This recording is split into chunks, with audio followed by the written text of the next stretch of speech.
In today's video, I'm going to teach you how to use Slack checklists, Slack canvases, 5 minutes. First, log into Slack on your desktop app or in a browser so you're working in the channel or direct message where you want your checklist to live. Checklists work best where your team already collaborates, so pick a space that makes sense for ongoing visibility. Next, click the plus icon to create something new. This is Slack's starting point for documents and other items. From the menu that appears, choose Canvas. A canvas is a lightweight document that lives right inside Slack, perfect for shared notes, plans, and checklists. Inside the new canvas, click into the body and start by typing the task or title that describes what you're tracking. Keep it short and clear so anyone opening the canvas immediately understands the purpose.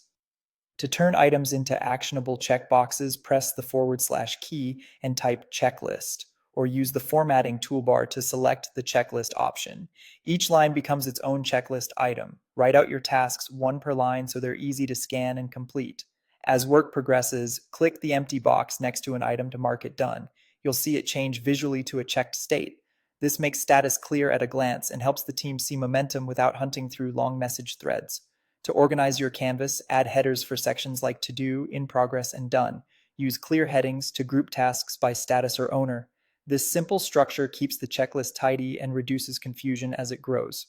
Under each checklist item, add a short description or note for context. You can include links, background, or quick instructions to remove ambiguity. Notes live right under the item, so details stay connected to the task instead of getting lost in chat. When you're ready to loop others in, click the Share button. Choose specific people or the entire channel and adjust permissions so the right folks can view or edit. Tightening editing permissions can prevent accidental changes while still keeping everyone informed.